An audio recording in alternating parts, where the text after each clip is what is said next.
Olá, irmãos, boa noite, graça e paz. Estamos aqui para mais uma live da SEM, da Comunidade Evangélica de Mesquita. Vamos aguardar vocês chegarem aí. Se você que está entrando agora, já comunica no seu WhatsApp e convida os irmãos a entrarem para o nosso bate-papo de hoje. Nós temos separado um tempo, às terças e quintas, para termos nossas lives, para nos comunicarmos com os irmãos. Deixarmos também um registro, né, desse tempo difícil da pandemia, onde estamos vivendo um tempo de muitos desafios e de bloqueios e precisamos estar juntos. Boa noite aos que forem chegando, sejam bem-vindos para esse nosso bate-papo hoje. Eu hoje não vou esperar muitos irmãos chegarem, como vocês sabem, nossas lives ficam gravadas no YouTube, né?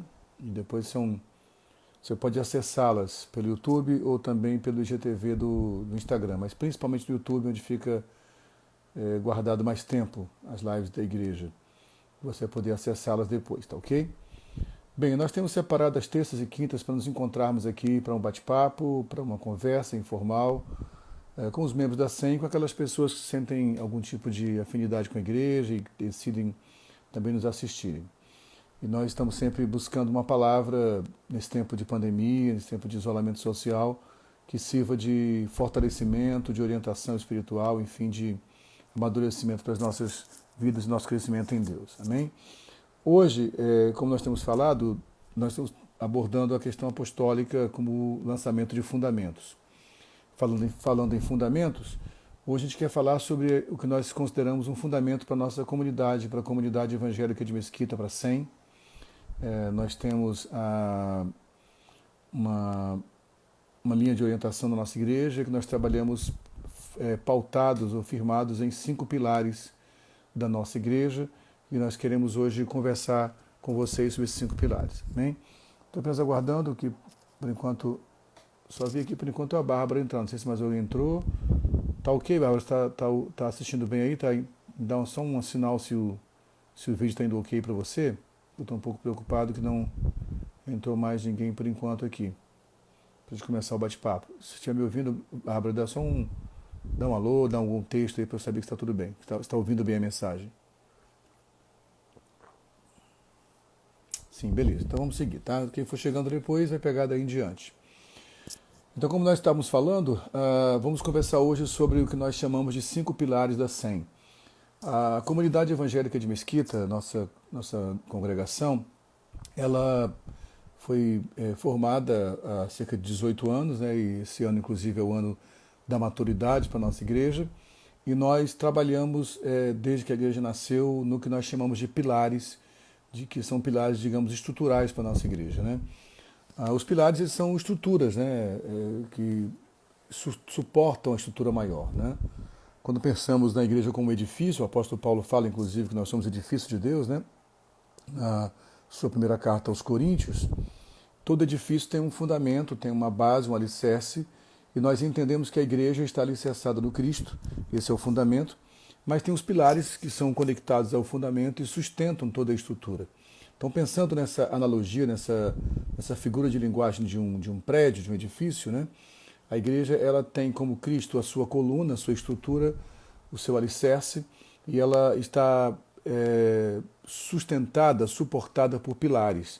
Numa construção comum, você tem lá a laje, o alicerce, as colunas, os pilares, e entre os pilares as paredes. Então, tudo que é adorno para a igreja é importante, a sua liturgia, os eventos, enfim, as ações que a igreja tenha de âmbito social, qualquer que seja, são importantes. Porém, ela precisa entender que o que sustenta essa edificação são os pilares.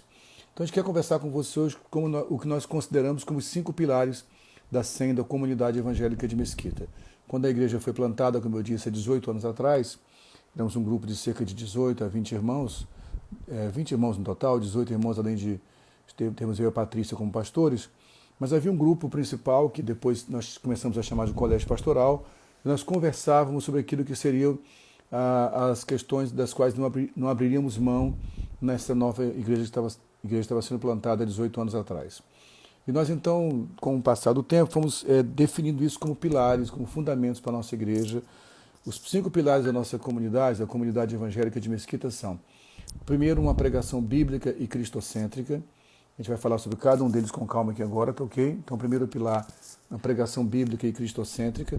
O segundo pilar, discipulado dinâmico e mútuo, o poder da relação. O terceiro pilar, transformação social, boas novas aos pobres. O quarto pilar, visão missionária, baseado em Atos 1:8, tanto em como em.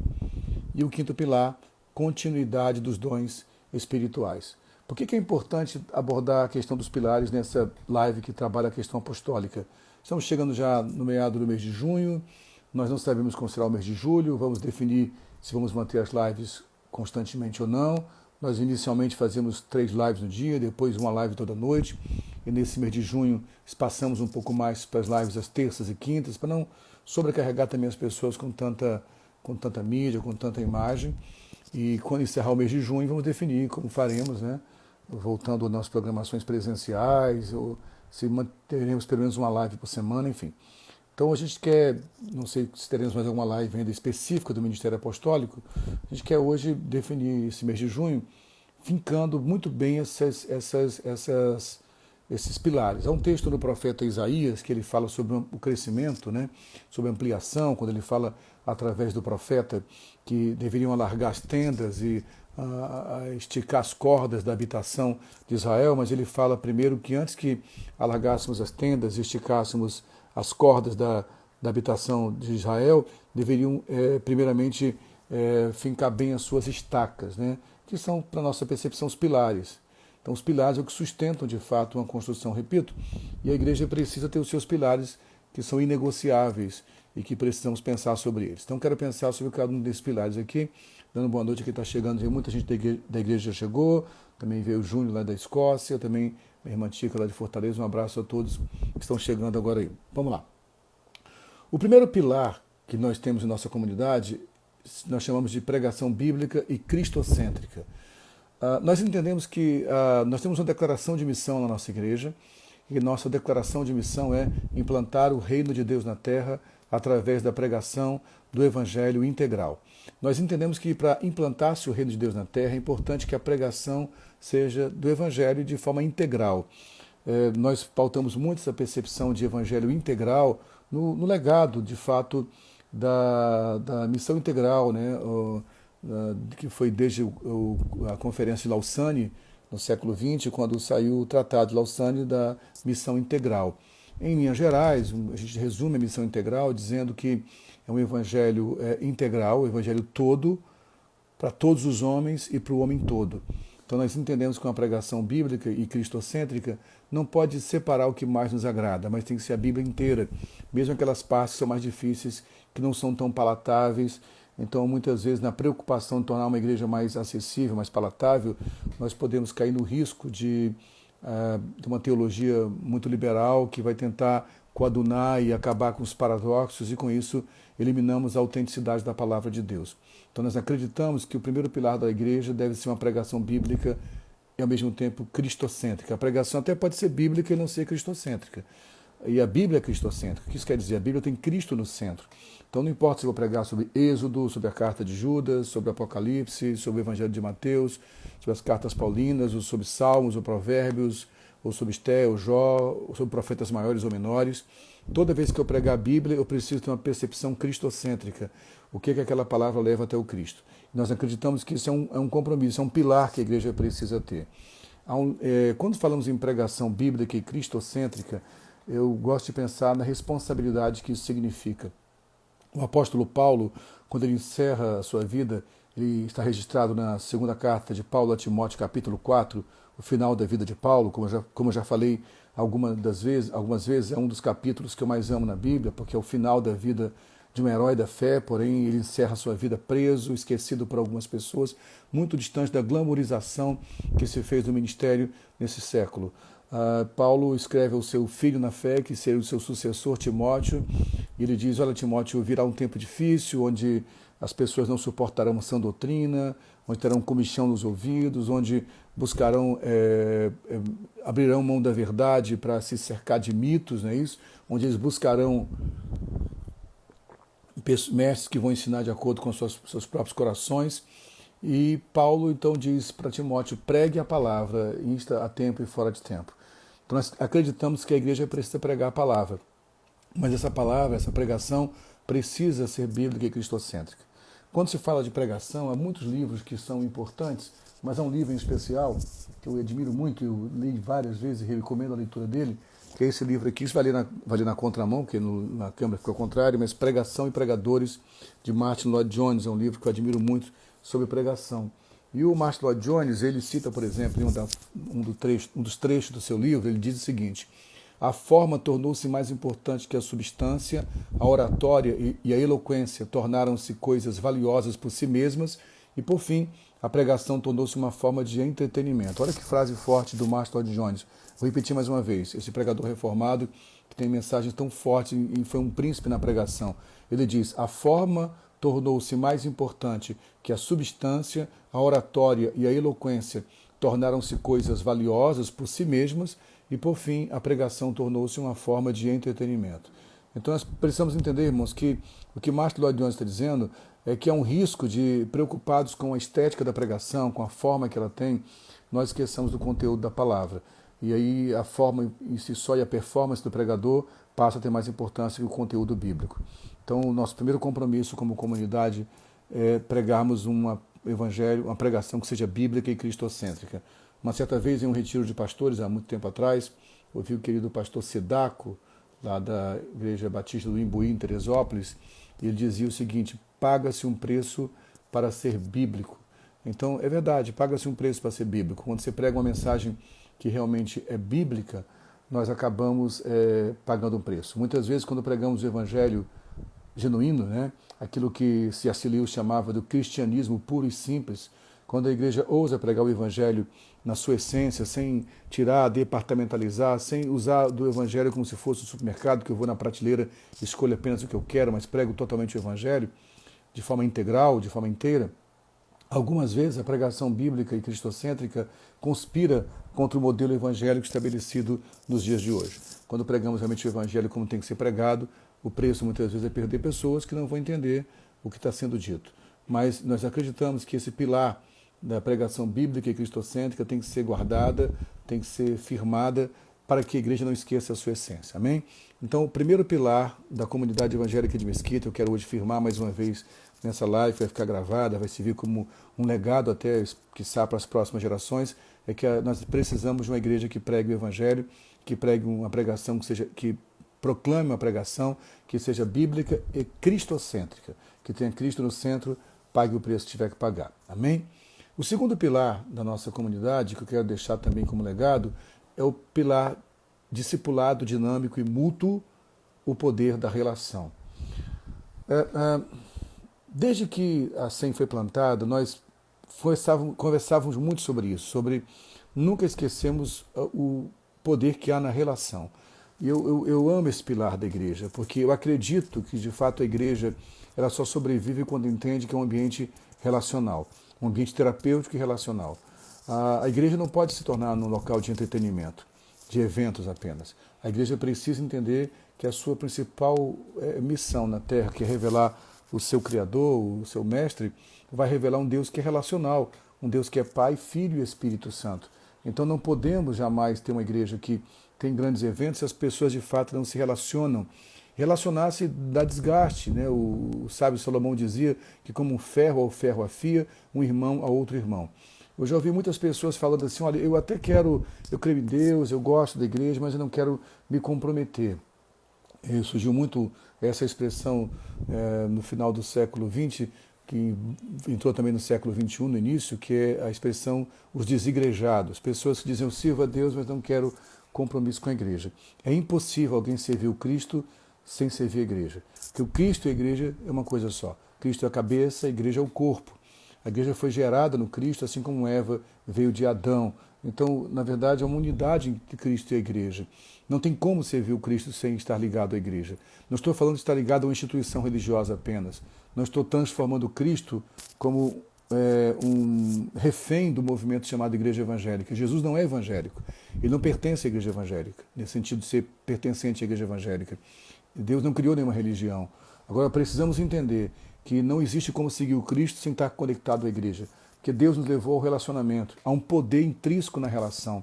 E nós precisamos reforçar isso. Nós acreditamos, de fato, que a igreja precisa investir no relacionamento. Por isso, nós acreditamos que o discipulado é uma forma, o discipulado mútuo é uma forma desse poder da relação ser revelado, né? Em Atos capítulo 2, quando a igreja começa ali, fala claramente isso, que eu gosto de ler muito Atos, eu quero ler rapidamente para você, Atos capítulo 2, versículo 42 em diante, que diz: ele se dedicava ao ensino dos apóstolos, à comunhão, ao partir do pão e às orações. Então, havia uma relação íntima entre eles, né? De ensino, de aprendizado, de relacionamento, de discipulado, de fato. Então, nós não podemos acreditar que a igreja é a igreja enquanto não há relacionamentos. Intrínseco, como diz o apóstolo Paulo na sua carta aos Filipenses, relação que é guiada por entranháveis afetos. Então nós acreditamos que o poder da relação é um pilar importante, que é revelado através do discipulado mútuo. O que é um discipulado mútuo?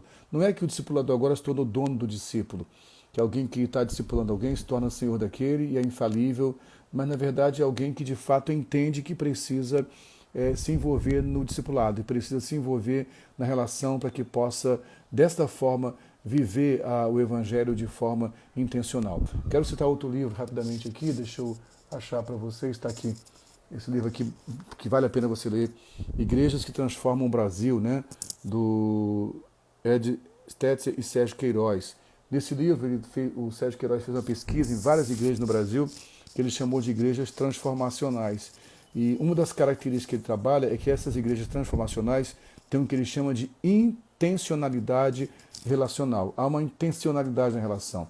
O pastor Paulo Borges Júnior costumava sempre usar uma expressão: nós precisamos sistematizar o processo relacional, senão ele não acontece. Então, para que uma igreja seja uma igreja que acredita no poder que há na relação, no discipulado mútuo, muitas vezes essa relação vai ter que ser sistematizada. No nosso caso, nós trabalhamos com pequenos grupos, com células, com relacionamento interpessoal através das células, dos encontros, mas na verdade nós estamos falando que é importante que a igreja acredite na relação, no relacionamento. Tem um autor que eu gosto muito, um filósofo judeu, Martin Buber, eu sempre cito ele em minhas pregações, muitas vezes cito, que ele fala muito do encontro do eu com tu, não é isso? É estranho para mim, por exemplo, estar usando essa tecnologia, embora seja necessário e vou ter que usá-la, porque eu acredito muito no poder que há nos olhos uns dos outros. Estou aqui olhando para você para usar um pouco mais de luz, tem uma lâmpada aqui na minha frente que bate nos óculos e reflete, aí você vê menos meus olhos. Mas se eu tirar os óculos, você vê meus olhos, eu fico cego, não enxergo nada. Então a gente acaba dependendo disso. Mas quando estamos frente a frente um com o outro, os olhos falam muita coisa. Então acredito que a relação tem que ser, como disse o Martin Buber, no encontro entre eu e tu. Nem sempre as reuniões da igreja são encontros, porque se eu me reúno com pessoas, mas o máximo que eu vejo é a nuca de alguém que está sentado no banco da frente, na cadeira da frente, no assento da frente, e transforma a igreja num evento onde tem uma celebridade na frente ministrando e os outros apenas assistindo, nós esquecemos que somos igreja, somos apenas um lugar de reuniões. Para ser um encontro, é importante que eu olhe para você, como diz o Martin Buber, um encontro entre eu e tu. Mas se eu tratar o outro como isto e não como tu, não tem encontro. Porque entre eu e tu que acontece o mistério do poder que há, na relação. Eu creio que há um poder intrínseco no relacionamento. Porque Deus criou dessa forma. Então a igreja precisa ser um ambiente onde haja relacionamentos com entranháveis afetos. Relacionamentos intencionais, como Paulo diz ao seu filho na fé Timóteo, em 2 Timóteo 2:2. Inclusive, em alguns livros em inglês ele fala muito do chu, né? 2 Timóteo 2:2. Então, o 2 Timóteo 2:2, o que diz? Paulo diz ao seu filho na fé Timóteo: e o que de mim, entre muitas testemunhas ouviste, confio a homens fiéis, que sejam idôneos para também ensinarem a outros. Então, é o que eu recebi do meu líder, eu confio a outros que vão passar para outros. Há um poder nessa relação, a igreja não pode ser transformada numa produção em massa, entende? Eu quero só fechar essa fala e dizer uma coisa muito importante. Estou para ler com mais calma o material que o Paulo Júnior mandou sobre Robert Calley, que foi um escocês que plantou a igreja, uma igreja que foi a primeira igreja genuinamente brasileira aqui no Brasil, que depois tornou a igreja evangélica congregacional lá em Petrópolis. E o Robert Calley trabalha muito essa questão dos pequenos grupos que nascem e vão crescendo. A igreja brasileira tem no seu DNA essas igrejas que nasciam dos pontos de pregações, daquela congregação pequena na casa de alguém, que ia crescendo, ampliando e se tornava uma igreja. Estou aqui, acabou de entrar agora o nosso amigo Apóstolo Daniel, que lá da Jacutinga, um bairro simples, e começou assim, um trabalho pequeno, começa a evangelizar uma pessoa, mais uma família, e depois nós adotamos o modelo, importamos o modelo norte-americano, que é o conceito das megachurches, nada contra igrejas grandes, entendam isso. Mas se eu começo a usar o movimento das megachurches, fazendo grandes eventos, onde eu acabe fazendo concentrações através do nome de uma celebridade muito grande, não há relação nisso. Então nós precisamos transformar a igreja num ambiente relacional. Eu lembro muito de uma frase que eu ouvi de uma senhora uma vez, que disse: eu gosto muito da igreja, mas eu prefiro igreja muito grande, que eu não conheço ninguém, para que eu possa entrar e sair sem nem saber quem é ninguém. Eu prefiro deixar lá minha oferta, meu dízimo, eu prefiro nem saber quem é o pastor, para não ter muito relacionamento. Na verdade, isso não é uma igreja. Isso é um supermercado, é um shopping center, que eu vou, consumo alguma coisa e depois vou embora. Neil Barreto falava muito sobre isso, né? Nós transformamos os discípulos em consumidores, que vão consumir a fé e a pregação. E por isso a gente começa a dizer: hoje o culto não foi bom. Alguém fala: não vou mais voltar que o culto não foi bom, nem entendeu o que é culto. Culto bom, culto ruim não existe. Culto bom é o que eu ofereço. E o culto, de fato, é servir os irmãos, né? Por isso que o poder que há no relacionamento fala do serviço. Nosso amigo pastor Outro sempre fala sobre isso, né? Deus não pode ser servido por mãos humanas. Se Deus não pode ser servido por mãos humanas, como eu posso servi-lo? Só tem um jeito: servindo ao próximo. Eu preciso servir os irmãos para que assim eu possa, de fato, ter relacionamentos que sejam duráveis. Amém? E esses relacionamentos têm poder intrínseco nele através do discipulado. Então, o primeiro pilar da nossa igreja é a pregação bíblica e cristocêntrica. O segundo pilar é o poder da relação através do discipulado mútuo. E o terceiro pilar da nossa igreja é transformação social, boas novas aos pobres. Isso é um assunto muito sério, porque muita gente acredita que eu não preciso pregar necessariamente aos pobres, porque a igreja tem que pregar para todas as pessoas. Sim, a igreja tem que pregar para todos. A igreja precisa pregar para todos, para ricos, para pobres, para evangelho integral. Então eu não posso transformar a igreja especialista em pobres, especialista em ricos, especialista em louvor, especialista em milagres. A igreja tem que pregar o evangelho integral. Tem que pregar para todos. Porém, a gente não pode negar que a Bíblia tem uma prioridade em relação aos pobres. Vamos citar, por exemplo, Lucas 4,18. Quando Jesus se revela como Messias, lá em Nazaré, na cidade que ele foi criado, ele já tinha saído de Nazaré após 30 anos de idade, já tinha operado alguns milagres, e a fama de Jesus tinha corrido já naquela região. Quando ele volta, ele se torna um cidadão nobre da pequena Nazaré. Então imagina alguém que saiu de uma cidade pequena, como a nossa Baixada Fluminense, o nosso Nordeste, do sertão, ou então de uma cidade de um povo ribeirinho, de uma favela do Rio, e de repente essa pessoa se torna conhecida, ele volta para a sua região, ele se torna uma celebridade, e Jesus é recebido na sinagoga, no Shabat, né, no culto judaico, e o chefe da sinagoga o convida para ler, fazer a homilia, a pregação, e é dado a ele o rolo do profeta Isaías, e lê o que Isaías falou, e Lucas repete no capítulo 4, versículo 18 do seu evangelho, dizendo: o Espírito do Senhor está sobre mim, porquanto me ungiu para anunciar boas novas aos pobres, e enviou-me para proclamar a libertação aos cativos, restauração da vista aos cegos, pôr em liberdade os oprimidos e proclamar o ano aceitável do Senhor. Então, no momento em que o Cristo se revela como Cristo, ele usa exatamente essa pregação de que nós precisamos, de fato, trazer boas novas aos pobres. O outro colocou aqui: eu devia fazer uma live um dia só indicando livros e filmes. Vou fazer. Eu fiz intencionalmente essa live aqui perto da estante de livros, que eu quero intencionalmente falar para você a importância da leitura, e eu creio muito na importância que há em bons filmes também. Vamos chegar a esse tempo um dia. Boa sugestão, Wilson. Então vamos lá, gente. Boas novas aos pobres é a prioridade da igreja, porque o Cristo começa a sua pregação assim. Olha que ele fala: proclamar a ele fala: o Senhor me ungiu para anunciar boas novas aos pobres.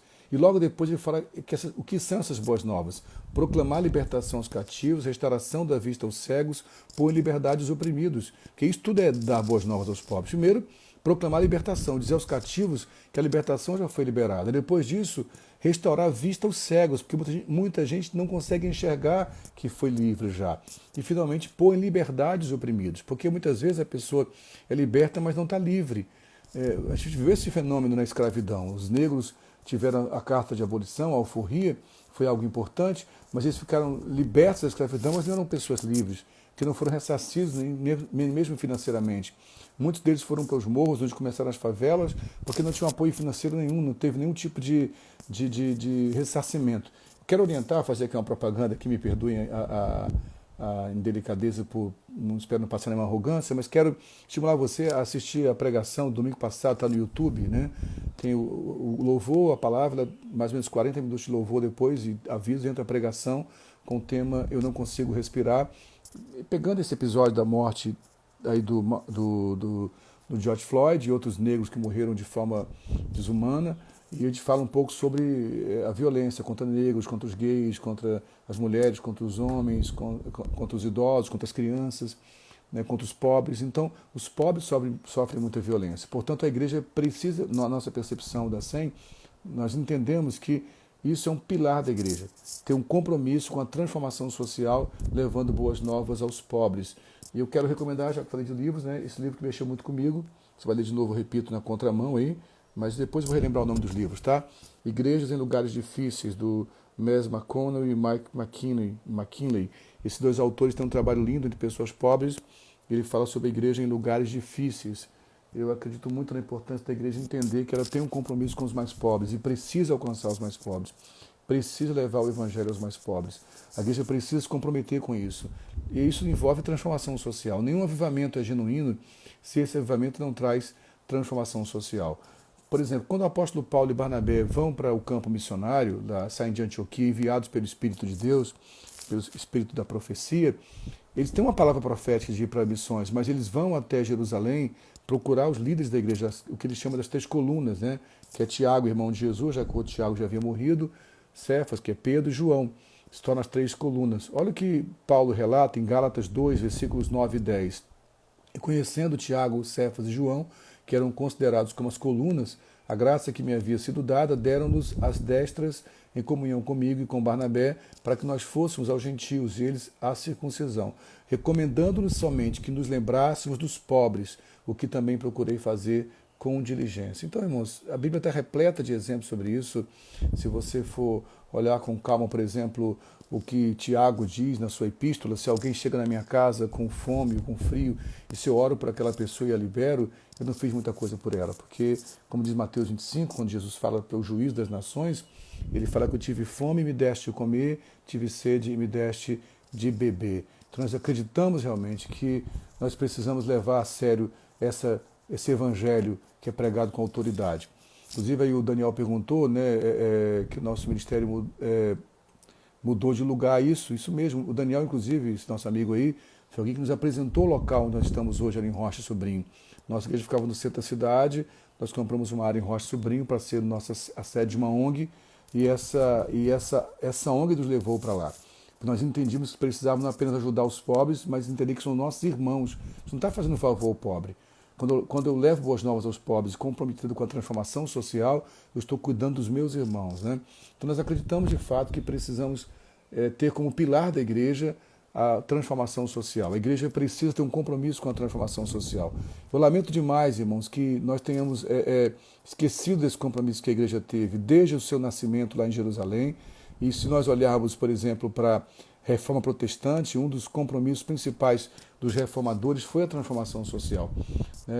Você percebe, por exemplo, na Europa Central ali, que infelizmente perdeu a fé em muitos sentidos, mas recebeu como legado as bênçãos do evangelho integral pregado pelos reformadores, né? Por Lutero, por Calvino, por Zwinglio, na Suíça, na Europa Central, Holanda, Inglaterra, Alemanha, receberam como herança essa transformação social. Então nós acreditamos que a igreja deve ter um compromisso com a transformação social como um dos seus pilares. Esse é um pilar da SEM, a transformação social através das boas novas aos pobres. Nós precisamos levar isso muito a sério, é um compromisso que a igreja precisa assumir. Amém? Então vamos lá, o primeiro pilar da igreja, da nossa igreja da Comunidade Evangélica de Mesquita, é a pregação bíblica e cristocêntrica. O segundo pilar da nossa igreja, da Comunidade Evangélica de Mesquita, o que nós repetimos, estamos trazendo isso à tona aqui para ficar registrado, já que está sendo gravado como legado até para as próximas gerações.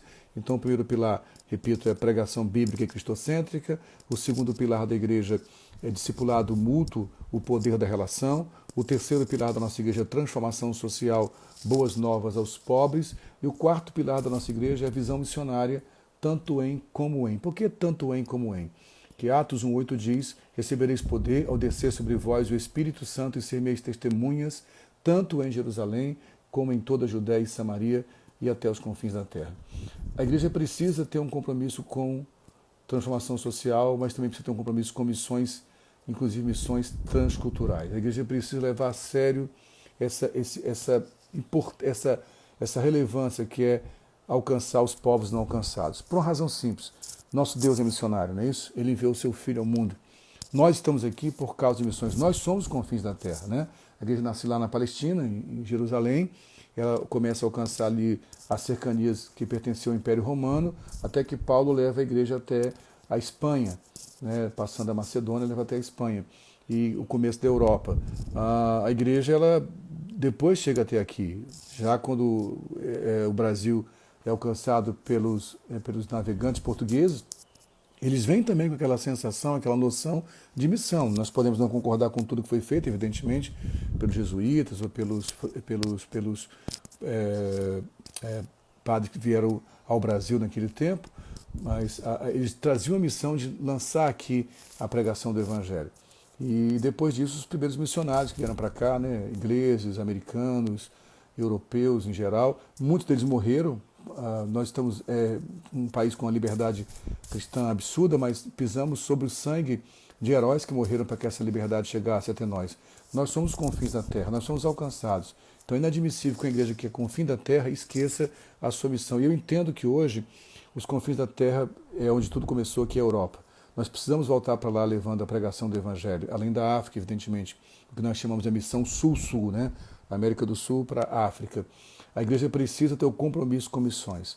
Uma das preocupações que eu tive quando nós pensamos em colocar a visão missionária baseada em Atos 1:8, tanto em como em, é que eu percebi com o tempo, que nós percebemos com o tempo que a maioria das metodologias que surgiram bem intencionadas para o crescimento da igreja, G12, Igreja com Propósito, MDI, é isso?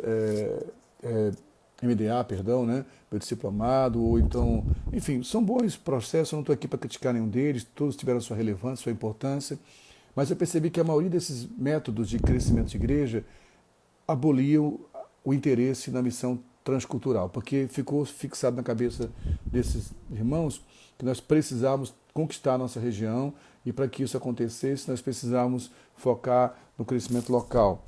E depois, se desse tempo, nós evangelizaríamos os locais distantes. Mas o texto de Atos 1:8 é concomitante. Ele fala, sereis minhas testemunhas, tanto em Jerusalém, como em toda a Judéia e Samaria, e até os confins da terra. Eu não vou poder me estender muito aqui em cada um desses pilares, mas eu tenho um material bem extenso aqui. Se você se interessar, eu já estou deixando isso aqui de antemão, manda depois uma mensagem no meu Instagram, no meu WhatsApp, mesmo quem me conhece, no meu e-mail, prsilfardi@hotmail.com, tá? prsilfardi@hotmail.com, que eu posso te enviar, se você desejar, o PDF, né? O Word desse material todo para você entender como essa questão da missão local roubou de nós o interesse e o compromisso com a missão transcultural. Então, por exemplo, eu citei rapidamente aqui o Robert Calley, então deixa eu falar muito rapidamente isso aqui, eu não vou gastar muito tempo não. Calley, ele batizou o português José Pereira de Souza Louro em 8 de novembro de 1857, em Petrópolis, né? No dia 11 de julho de 1858, organizou a Igreja Evangélica Fluminense, a Igreja Evangélica Brasileira, sem nenhum vínculo com denominações até então existentes. Então ele foi organizado com 14 membros, sendo batizado aquele dia o primeiro brasileiro, Pedro Nolasco de Andrade. Então foi a primeira igreja de fato brasileira, né? E essa igreja foi de um inglês que amou essa nação e veio para cá. Aliás, estou pesquisando um material muito bom sobre o Calley. Lá, por exemplo, a União Evangélica tem feito as lives muito boas com o pastor Paulo Borges Júnior, às segundas-feiras às 11 horas, procura depois aí do Paulo Borges Júnior essas lives que estão fazendo sobre Robert Calley. Então acredito que a igreja precisa ter um compromisso com missões transculturais. A igreja não pode pensar no seu único crescimento. Até alguém colocou aqui, foi o Marquinho, obrigado Marquinho, que é nosso irmão muito envolvido com missões, ele colocou aqui que hoje o Brasil tem 15 mil missionários, segundo a Associação Missionária Transcultural Brasileira. Que bom, mas eu fico pensando que nós podíamos ter feito muito mais, né? Eu tenho um peso em meu coração, eu sou cristão já há mais de 40 anos e sei o quanto a igreja cresceu no Brasil, o quanto ela prosperou. Eu ainda acho que o investimento missionário brasileiro é ínfimo, é vergonhoso.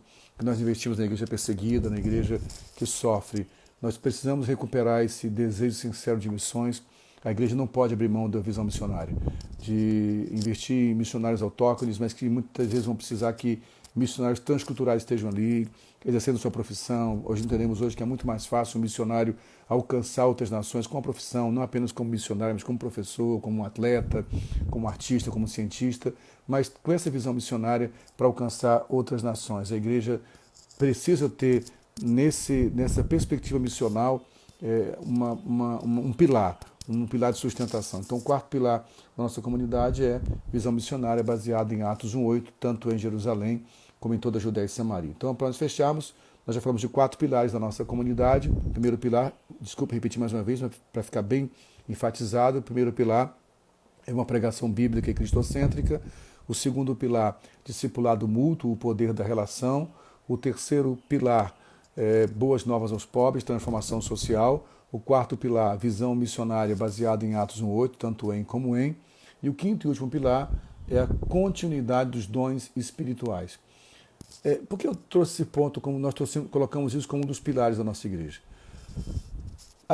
As igrejas chamadas pentecostais ou neopentecostais, eu fico preocupado um pouco com essa classificação linear de igrejas, né? Históricas, tradicionais, as reformadas, históricas, tradicionais, pentecostais, neopentecostais, como uma linha do tempo, porque eu acredito que isso é muito subjetivo, mas enfim, nós somos chamados de pentecostais ou neopentecostais. E houve sempre uma questão que me machucou muito, eu me converti muito cedo, como eu falei, há cerca de 40 anos atrás, e nós tínhamos uma polarização muito grande, era um maniqueísmo muito forte, né? Você era pentecostal tradicional.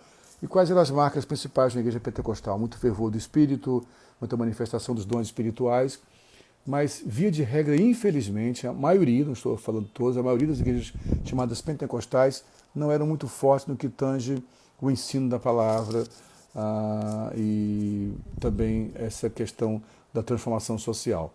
Enquanto que as igrejas chamadas históricas, reformadas ou tradicionais, elas não tinham essa liberdade do mover do Espírito Santo através dos dons, porém elas eram muito ativas na transformação social, muito mais ativas do que as igrejas pentecostais, e também eram muito mais dadas ao ensino da palavra. Então isso havia uma dicotomia ali, havia um polo ou outro, uma polarização. Graças a Deus foi mudando, dos anos 70 principalmente para cá isso foi mesclando, e nós hoje entendemos que nós podemos ter uma igreja que tem a manifestação dos dons, mas que também tem compromisso com a pregação da palavra e compromisso com a transformação social e com o alcance dos pobres. Então há uma doutrina, né, uma perspectiva teológica das igrejas chamadas tradicionais, que é o cessacionismo, né? E com todo respeito aos meus irmãos tradicionais, eu discordo, me permito discordar, porque o cessacionismo dizia basicamente que a manifestação dos dons, inclusive a glossolalia, que é línguas estranhas, e também o dom de cura, enfim, de milagres, eles cessaram com o final do primeiro século, que coincidiu com o encerramento do cânon sagrado do Novo Testamento, com os 27 livros do Novo Testamento, com os evangelhos, com Atos e com as cartas e o Apocalipse. Mas eu discordo, não tem por que entender por que esses dons cessariam no final do primeiro século. Então nós cremos, nós somos continuistas, temos que os dons continuam acontecendo. Para nós isso é um pilar, nós não abrimos mão das manifestações dos dons espirituais, que eles precisam ser claros na realidade da igreja atual. Nós não podemos abrir mão disso, não podemos abrir mão de que a igreja é uma igreja que precisa manifestar os dons espirituais. Eu sei que houve muito excesso no movimento chamado pentecostal, houve muita manipulação, houve muito equívoco, é verdade, não podemos negar isso, mas nós acreditamos que o fato dos equívocos terem acontecido na utilização e na manifestação dos dons não anula a importância dos dons. Então temos um coração envolvido com questões sociais sem a atuação plena dos dons do Espírito Santo, eu penso que esse trabalho não fica pleno. Portanto, nós acreditamos que os dons precisam ser atuais, e não só ser atuais, nós acreditamos no que a Bíblia diz, a importância de buscar, inclusive, a manifestação desses dons. Então, meus irmãos, isso basicamente é o que nós chamamos dos 5 pilares da nossa igreja, da comunidade evangélica de Mesquita. Eu espero que dessa forma simples aqui nós possamos ter cooperado com você, que congrega na SEM, ou que não conhece nossa igreja, tem ouvido falar sobre ela. Quem sabe você, jovem pastor, jovem líder, está plantando uma igreja, é longe de mim querer aqui definir como você vai plantar a sua igreja, mas quem sabe vale a pena pensar sobre isso, sobre pilares, né? E os nossos pilares são esses: uma pregação bíblica e cristocêntrica, o discipulado dinâmico e mútuo, o poder da relação, a transformação social e as boas novas aos pobres, a visão missionária baseada em Atos 1:8, tanto em como em, e a continuidade dos dons espirituais. São pilares nos quais nós consolidamos a nossa comunidade evangélica de Mesquite, e eu espero que nós possamos guardar esses pilares. E o meu desejo sincero, eu louvo a Deus pela existência da internet nesse sentido e do armazenamento dessas mensagens através dos vídeos, porque está aí registrado, para que jovens possam consultar. Foi de forma muito sucinta, eu sei o que eu falei, mas ajuda você a entender. Nós citamos aqui alguns livros, né? Nós citamos, eu repito mais uma vez aqui nessa live de hoje, nós citamos o livro Pregação e Pregadores, do Marshall Lloyd Jones, nós citamos o livro Igrejas em Lugares Difíceis, do Mes McConnell e do Mike McKinley, e nós citamos Igrejas que Transformam o Brasil, do Ed Setzer e do Sérgio Queiroz. São livros excelentes, você pode tentar consultá-los. E também nós falamos aqui, que eu falei aqui, que nós temos esse material que eu rapidamente farei vocês nesses 40 minutos aqui, dos 5 pilares da 100, mas é um material mais extenso, né? Nós temos ele em digitalização, digitado, aliás, né? É um material que pode ajudar você um pouco a entender o que nós trouxemos aqui hoje de forma mais específica, mais clara, né? Esse material está em Word, né? Tá salvo. Eu posso enviar para você. Não é um material tão extenso assim, mas deixa eu ver aqui. São 22 páginas, né? Digitado em Word na fonte 14, então não é tanta coisa assim, mas é um material legal que pode ajudar você. Se quiser, tá bom? Você pode entrar em contato conosco aí manda mensagem no próprio Instagram aí, né? Quando a live ficar pronta, nos comentários, pedindo. Ou se quiser, como eu falei, você pode, quem tem meu WhatsApp, pedir pelo WhatsApp ou mandar um e-mail para mim. Repetindo mais uma vez, o e-mail é prsilfarney@hotmail.com, que eu posso te enviar esse material para que você possa tê-lo em casa, pesquisar e também acrescentar, discordar, mandar para mim, para me ajudar a somar sobre isso, tá bom? Que nós possamos ter uma igreja realmente consolidada em pilares, no Evangelho e no alicerce, que é o próprio Cristo, como ele falou, quando revelou a igreja no Evangelho de Mateus, né? Quando Pedro diz, tu és o Cristo, ele diz, sobre esta pedra eu edificarei a minha igreja, a pedra é o próprio Cristo, e sobre Cristo estamos fundamentados como igreja, que é o nosso alicerce. Amém? Nós estamos encerrando já aqui nosso bate-papo. Eu quero te fazer um convite. Eu hoje vou acabar essa live e começar outra. Acabei marcando no mesmo dia 2 lives, foi coisa de muita correria. Mas vai ser uma benção. Vou estar hoje com o nosso irmão lá da Flórida. A gente vai ter uma live com o nosso irmão Leidmar. O Leidmar, ele é presidente, né, deixa eu só ver aqui certinho, ele é um pastor lá, de psicólogo também, ele é pastor sênior da igreja Alias Church, lá na Flórida, e ele também é o presidente do Conselho de Pastores do Sul da Flórida. Eu tive o prazer de ministrar lá nesse conselho algumas vezes. Ele me convidou para uma live que vai começar às 21 horas, 8 horas lá dos Estados Unidos, 21 horas aqui para a gente. O tema "E aí?", pode me dizer quem está certo, né? Como responder aos desafios dessa pandemia. Só que essa live não vai ser aqui pelo Instagram, sem na rede, não. Vai ser pelo meu Instagram, @sil_farney, né? Meu @sil_farney é fácil achar. Se quiser acompanhar mais uma live, daqui a pouco, se me suportar mais uns 40 minutos, 1 hora aí, você me ouve daqui a pouco, começando daqui a cerca de 15 minutos a próxima live, tá bom? Deus abençoe todos vocês, Deus possa nos firmar nesse alicerce. Também lembrando que sábado agora nós teremos mais um evento aqui pela internet. Vamos ter no sábado a rede de casais, né? O nosso líder dos jovens casados, Romão Tiezé e Diácono Romão Tiezé, com a diaconisa Alessandra, nos convidaram. Vai ter um bate-papo que vamos estar juntos, eu e Patrícia, junto com o pastor Oudis e a pastora Carol, né? E pastor Oudis e Carol Bolet. O tema vai ser conflitos versus harmonia em meio à pandemia. Então vai ser sábado às 18 horas esse bate-papo, tá bom? Um abraço a todos vocês, um abraço aí ao apóstolo Daniel, que eu acabei de ver mais uma vez, a minha irmã Tica, mais uma vez ao Júnior lá da Escócia, os irmãos da SEM, todos que entraram. Deus abençoe a todos. Vamos ter uma palavra de oração para Deus nos despedir embaixo da sua bênção.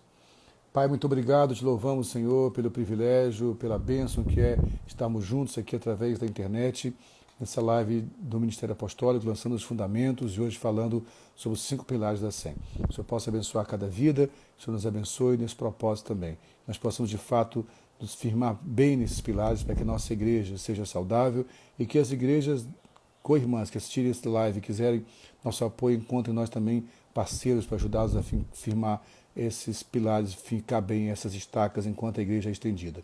Ó Pai, também quero encerrar esse live orando pelas pessoas que estão sofrendo sob a pandemia do coronavírus. Eu quero orar por cada pessoa enferma, amigos que têm me pedido oração, que estão enfermos ainda, orar pelos que estão enlutados, que traga consolo aos corações enlutados. Quero orar em especial também pelo nosso irmão pastor, o reverendo Antônio Carlos Costa, que hoje fez uma manifestação ali na praia de Copacabana e houve uma certa agressividade de pessoas que se opuseram à manifestação, que o Senhor traga paz no coração dele, traga paz no nosso Brasil, Senhor, para que nós possamos lembrar quem somos, para que possamos ter um país saudável, curado, livre-nos desse mal, é o que nós pedimos em nome de Jesus. Amém? Deus abençoe a todos, que a paz do nosso Senhor Jesus, o amor de Deus e a comunhão do Espírito Santo sejam sobre todos. Uma boa noite, na graça e na paz do Senhor. Amém.